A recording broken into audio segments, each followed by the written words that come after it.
Seorang lelaki tua sedang memungut kepingan emas dari tanah. Ketika ia mengambil kepingan terakhir, ia diam-diam mengambil sebuah batu yang tersembunyi di tangannya.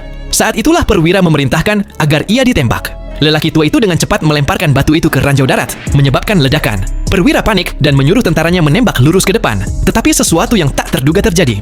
Lelaki tua itu menggunakan panci logam untuk menangkis semua peluru.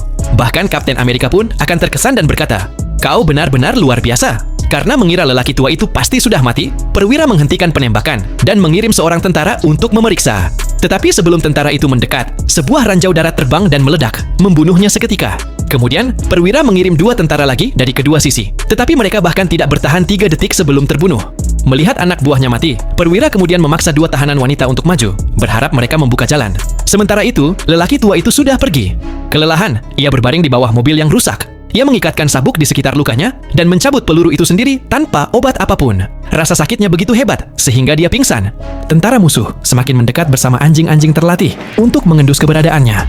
Lelaki tua itu terbangun ketika mendengar mereka. Ia segera mengumpulkan emas dan bersembunyi di bawah mobil lagi. Para tentara tidak melihatnya, tetapi salah satu anjing mencium bau darahnya. Lelaki tua itu merangkak di bawah jeep musuh dan menggunakan pisau untuk memotong tangki bahan bakar, lalu menuangkan bensin ke tubuhnya. Ia berpikir, ini akan menutupi baunya, tetapi itu adalah kesalahan. Anjing itu juga mencium bau bensin dan menggonggong.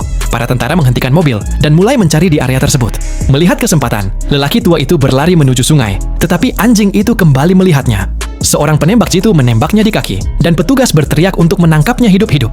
Anjing itu mengejarnya, tetapi lelaki tua itu dengan tenang menyalakan korek api dan membakar dirinya sendiri. Anjing itu berhenti ketakutan. Dengan tubuh terbakar, lelaki tua itu berlari dan melompat ke sungai. Para tentara menembaknya, tetapi ia tetap berhasil masuk ke air. Karena emas berat yang dibawanya, ia tenggelam dan menghilang. Para tentara tidak bisa berenang, jadi mereka tidak bisa mengejarnya. Beberapa menit kemudian, lelaki tua itu muncul ke permukaan, terengah-engah.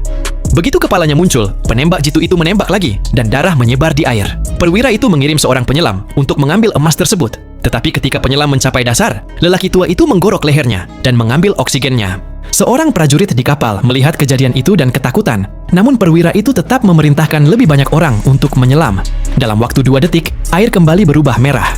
Para prajurit yang gemetar mulai mundur. Salah satu dari mereka secara tidak sengaja tertembak oleh rekannya sendiri. Lalu seorang penembak jitu mulai menembak dengan senapan mesin berat. Kali ini, lelaki tua itu menggunakan tubuh prajurit yang mati sebagai perisai dan melarikan diri. Perwira itu menyaksikan semuanya dengan terkejut. Dan tepat saat itu, anjing peliharaan lelaki tua itu kembali, membuat perwira itu mendapat ide untuk menggunakan anjing tersebut guna melacak lelaki tua itu.